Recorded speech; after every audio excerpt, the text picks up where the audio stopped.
Okay, let's unpack this. Imagine you're out there, charting new star systems. Yeah. Peacefully exploring the cosmos. Right, standard mission stuff. Only to run headfirst into some cosmic phenomenon that actively defies everything Starfleet science knows. Like, completely impossible. Okay. Then, get this, in the heart of that impossibility, you find a pristine, living slice of medieval Earth. Evil Earth, you mean like... Yeah, complete with knights, suspicious characters, and even a few things they call dragons. Wow. So our deep dive today is, well, it's a wild, often kind of humorous, and surprisingly profound journey. It's one of Starfleet's most unexpected encounters. Absolutely. See deception, ancient mysteries, and even a rather indignant Klingon in a genie costume collide. That's putting it mildly. And what's truly fascinating here is how many different layers of reality, and belief systems are peeled back. Layers, exactly. You go from a simulated battleground designed to challenge Starfleet officers to the mind-bending physics of these interstellar phenomena, and then the really deeply embedded cultural beliefs of this isolated human society. It all just intertwines. So it's not just one mystery. Not at all. Right. We'll be exploring how a Starfleet crew navigates this really complex criminal conspiracy and an ancient alien preservation experiment, and their own limitations, in a situation where nothing is quite what it seems. Right. And our sources, we've got Starfleet mission logs, personal accounts, even insights from a skeptical local scholar. They give us this rich, detailed narrative. It's a great mix of perspectives. It really is. And it offers some truly aha moments about, perception, intervention, and the unpredictable nature of progress itself. You've given us a stack of truly compelling sources. Yeah, it lets us reconstruct these events with incredible clarity. So our mission today, really, is to extract the most important nuggets of insight from this wild tale. We want to help you understand not just the baffling events, but also what it all means. For our understanding of when to intervene. Exactly. And how deception plays out across different cultures, and maybe how progress can sometimes spring from the most unexpected places. It's got a lot packed into it. Okay, so our story doesn't begin with a bang, but more with a squelch. A squelch. Yeah, specifically the sound of Commander Riker slogging through what he calls a much too uncomfortably real holodeck swamp. Oh, the simulation. Picture it. Icy water soaking his boots, a gut-searing stink, his words assaulting his nostrils, all while he's battling these Triani warriors. And they're not your average holovillains, right? Definitely not. They're a species so utterly humorless, the source says the Borg would seem like stand-up comedians by comparison. Yeah, that's saying something. Their idea of a good time, toasting feet over a fire, favorite food, the raw heart of some kind of lion-like monster. Charming. So a pretty intense simulation. Yeah, vivid if unpleasant start to the day for Riker. And this opening sequence, it's far more than just scene setting. It immediately establishes this central theme we'll keep coming back to.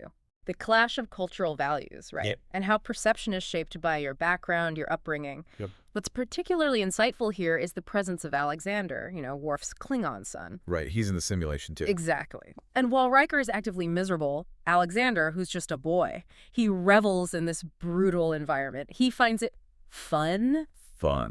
Because as Klingons believe, they are born to fight. For him, it's not just a game. It's like an affirmation of his heritage. It's training for what he sees as his innate purpose.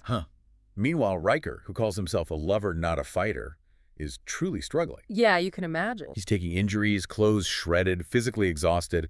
When the program finally ends, you can almost feel his relief. Oh, I bet. Even as he's maybe a little embarrassed by Worf's very public praise for his son's first kill in what was, a children's level simulation. Right, that's got to sting a bit. It makes Riker pause, too. He genuinely questions the Klingon mindset. Why, he wonders, do they bother with obsolete arms like swords and spears when phasers exist? It really crystallizes that huge gap, doesn't it, between human and Klingon perspectives on combat, honor, even technology. Absolutely. And this contrast, this kind of foundational difference, then segues us pretty abruptly, actually, into the Enterprise's real primary mission. Which is? Approaching an immense, dazzling interstellar cluster. Not just any star cluster, mind you. Described as? A cosmic Rorschach test, apparently. It's so vast and beautiful that Captain Picard is deeply moved, describing it as witnessing stellar birth. Wow. And chief engineer Geordie LaForge, with his visor, he experiences it even more profoundly. Sees a wider electromagnetic spectrum, this kaleidoscope of energies invisible to the normal human eye. So it perfectly illustrates that earlier point, doesn't it? Exactly. How perception is shaped not just by culture, but by your tools. Whether it's Klingon instincts or an engineer's enhanced vision, the awe, the beauty, the science, it's all paramount here. Okay, and this is where things get really interesting, and frankly, a bit terrifying. Lieutenant Commander Data steps in. He explains Professor Zingelman's radical theory that this specific cluster might funnel rare beta tachyons. Tachyons, faster than light particles. Yep, and here's the kicker. These beta tachyons, defying normal decay, could theoretically create space-time tunnels. You mean like time warps? Essentially, yeah. Stable time warps reaching from the Big Bang maybe all the way to the end of the universe. Mind-boggling stuff. Almost science fiction becoming real. But then, practical-minded Ensign Roran immediately brings everyone crashing back to reality. How so? She points out the huge danger. Tachyons rip normal matter apart. If the Enterprise tried to enter that cluster, they'd be toast. Annihilated instantly, is the quote. Okay, so it's beautiful but deadly. This immediately raises a big question for Starfleet, right? What happens when something theoretically impossible suddenly becomes tangible and immediate? Exactly, because right on cue, Of course. the crew spots something truly impossible inside the cluster. What is it? An Earth pleasure cruiser, identified as a Damascus class. An Earth ship inside that lethal environment. How? No idea. And then just as inexplicably, it fires phasers at them. It attacks the Enterprise. Yeah, before self-destructing. Just gone. Wow, that's baffling. Totally.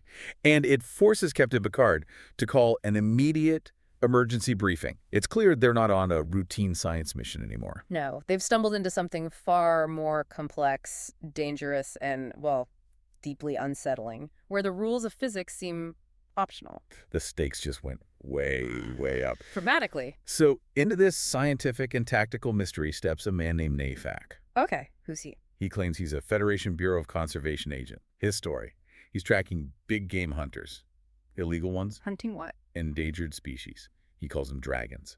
Describes them as massive, sort of triceratops-like super dinosaurs. Dragons? Seriously? That's what he says. And Nafak insists these dragons live on a hidden planet, somehow surviving right at the heart of this impossible stellar cluster they're exploring. That's quite a tale. Designed to explain the unexplainable, maybe. Seems like it. But this segment, it quickly becomes a bit of a masterclass in the unreliable narrator, doesn't it? How do you mean? Well, Nafak's story, while it's intriguing, dramatic even, it's immediately met with a healthy dose of Starfleet skepticism. Right. Understandably. And what's particularly revealing, what raises red flags for the crew, is how he describes the criminal gang. What does he say? He dismisses them as idiotic. Why? Because they stole the advanced Tachyon confinement field generator, the tech letting them operate in the cluster they didn't build it themselves. Ah, okay. So it's not just valuable tech. Exactly. It suggests it's in extremely irresponsible, maybe dangerous hands. This raises the stakes way beyond just poaching animals. Makes sense. Initially, though, Captain Picard is, well, very reluctant to intervene. The Prime Directive. Exactly. Starfleet's guiding principle. Non-interference with developing cultures. But the senior staff pushes back. They do. Dr. Crusher, Riker, Worf. They argue pretty convincingly that this situation, it kind of transcends simple non-interference. How so? What are the arguments? Two critical dangers. First, this advanced Tachyon tech could fall into the wrong hands. Imagine, Cardassians, Romulans, Ferengi getting hold of it. That would be bad. Very bad. And second, there's the clear need to protect endangered species, these dragons, from ruthless poachers. So it's not just about one planet anymore. It's interstellar stability, galactic biodiversity. Right. It throws Starfleet into that classic dilemma. When does non-interference become irresponsible inaction? When does intervention cross a line? And that's the central question, isn't it? It's a conflict between core Starfleet values. The Prime Directive is meant to let cultures develop naturally. Yeah. But the potential for devastating ripple effects from this stolen tech, plus the ethical need to protect life, creates this really strong pull towards intervention. It's a tough call. Then comes the aha moment, the thing that ties it all together. Data brings up the preservers. The preservers. From galactic lore. Exactly. He explains they were this ancient, highly advanced race, known for transplanting entire societies across the galaxy, often for preservation or study, but with a strict non-interference policy afterwards. Okay, how did that connect? This hypothesis immediately links Nafak's dragon planet, which, surprisingly, looks like 13th century Germany to this much larger, almost mythical context. So the planet isn't natural. It suggests the planet itself is a meticulously preserved human colony, which explains both the anachronistic culture and why there might be dragons, things the colonists, steeped in medieval folklore, would believe in and maybe even encounter in some form. Wow. Okay, that context is vital. And Picard, always thinking ahead, uses this new info to confirm his earlier suspicions. Nafak's a fake. How does he figure that out? He deduces Nafak knew way too much about the criminal gang's secrets to be just a conservation agent. Ah, he's inside info. Picard realizes Nafak is actually part of the criminal outfit, not an agent.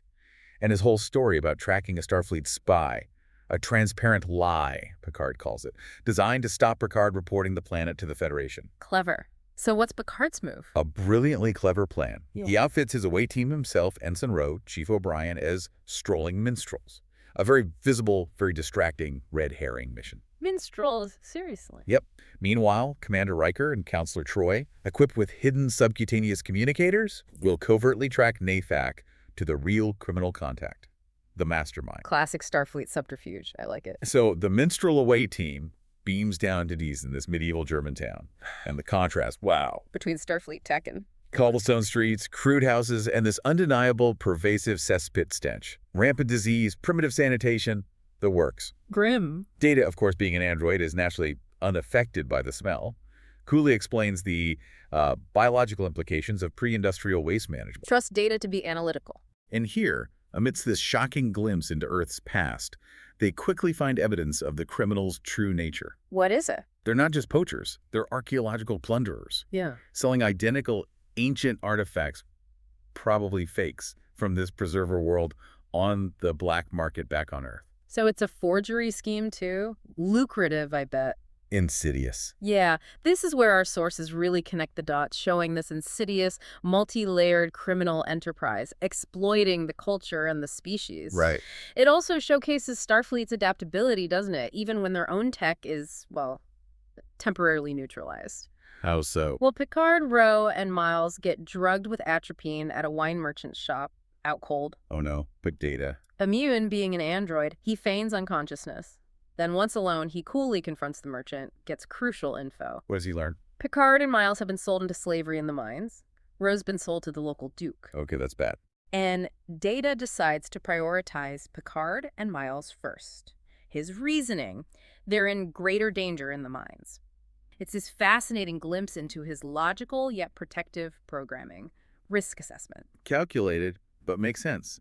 While Data's dealing with medieval servitude, there's this parallel, and honestly kind of funny, narrative unfolding back on the Enterprise. Oh, yeah. What's happening up there? At Guinan's suggestion, Lieutenant Barclay programs a King Arthur holodeck simulation for Worf. Barclay and Worf. Interesting combo. Worf's dressed in shining armor, naturally relishing the jousting, the hand-to-hand combat. Barclay, meanwhile, is nervously trying to explain human weakness in medieval ideals. Like how?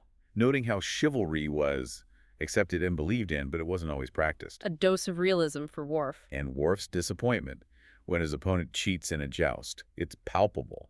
It highlights his Klingon honor code clashing with the messy reality of human history, that universal struggle, living up to ideals. It's a brilliant parallel, because while Worf is experiencing this simulated medieval combat and its moral issues, the Enterprise is under a very real and far more dangerous attack. What kind of attack? The ship's suddenly hit by what they call gravity mines. A theoretical impossibility, apparently. Mines. Causing polarized gravitic interference, threatening to literally rip the starship apart. Oh, wow. So real danger. Extremely real. And in a moment of true, kind of understated heroism, Barclay, the holodeck guy, ventures into the dangerous core access tube to figure out what's happening. Barclay. Seriously. Yeah. He not only discovers the attack is external, but he narrowly escapes a catastrophic containment field breach. His quiet bravery, often overlooked, is critical here. unexpected heroes under pressure. You can almost feel Geordi's desperation on the bridge, right?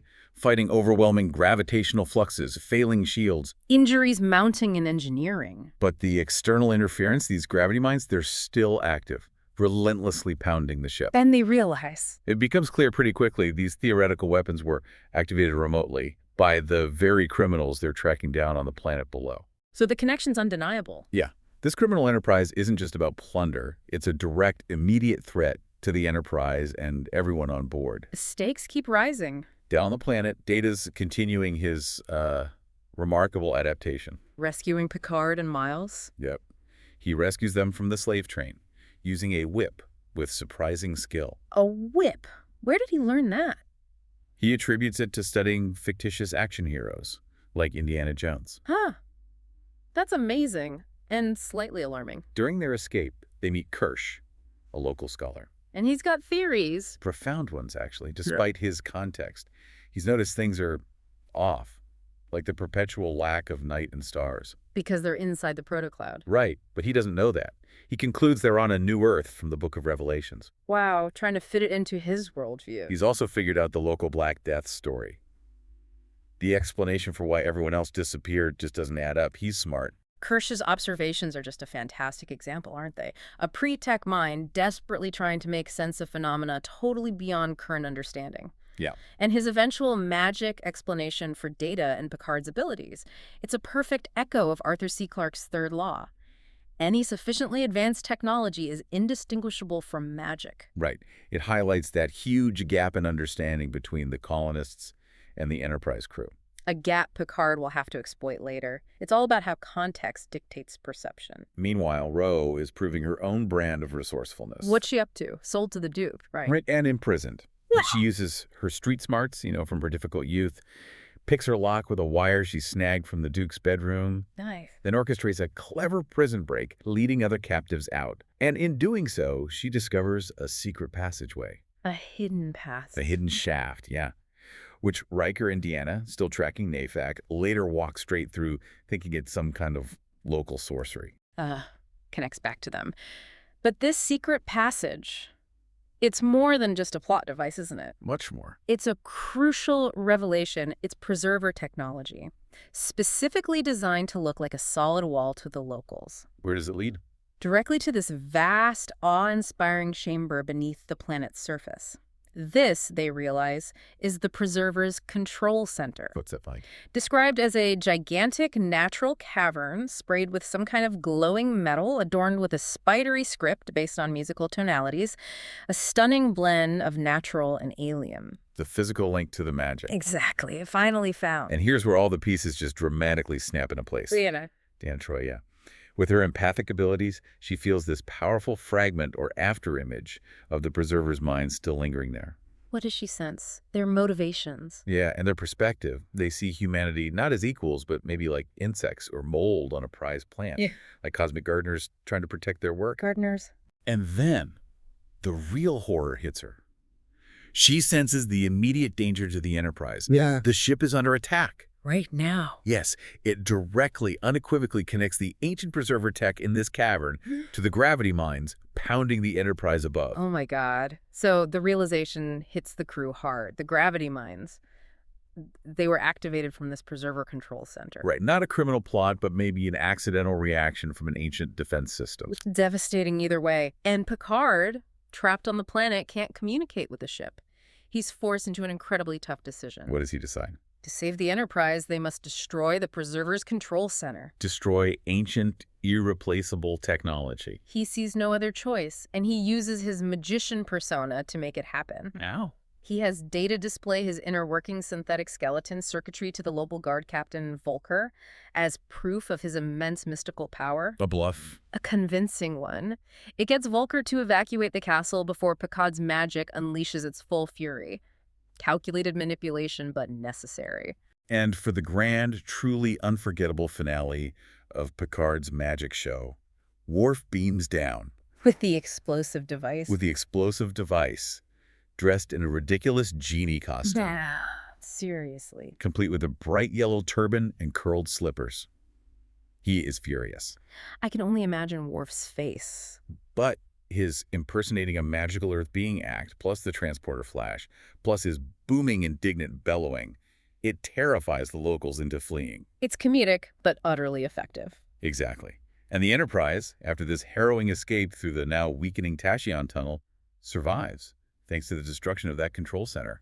Wow, what a sequence of events. So in the aftermath, The criminal poachers, Randolph and Hagen, they're swiftly arrested. Finally ends their black market art forgery scheme, protects the dragons. good. And what about the locals? Volker. Volker, the pragmatic guard captain, he becomes the new Duke. Uses the whole fire from heaven narrative, Picard's magic, Worf's genie, to legitimize his rule. Smart move. And more profoundly, inspired by the magicians, Lucas and Dieter, Picard and Data, he plans to build ships, explore his world.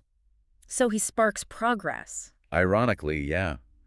The very progress the preservers had inadvertently stifled for centuries brings the colony into a new age. That's fascinating. And the preserver fragment itself, what did it think? Our sources say it's satisfied. Satisfied, even though they blew up its control center. Apparently. The accidental, even destructive contact with the Enterprise crew, initially seen as a temporary blight or disruption. Ironically, it restored progress to the human colony. So destroying their obsolete equipment. Was to them a small price to pay for the greater good of seeing their carefully cultivated species begin to evolve again. Huh, that's a perspective.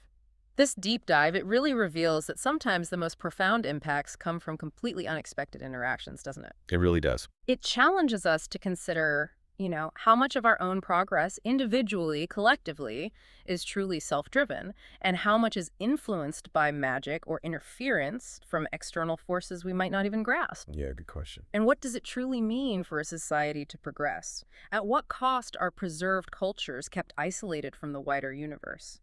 This story is just a testament to the idea that even accidental destruction can be a catalyst for a whole new kind of growth. And that the path to discovery is rarely a straight line. Never. It's a lot to mull over, isn't it? Perhaps the ultimate takeaway from this wild deep dive is that what we perceive as a problem, or even an act of destruction, might actually be the catalyst for an entirely new kind of growth, proving that even the most meticulously planned interventions can have delightfully unforeseen consequences. Well said. You've been listening to The Deep Dive.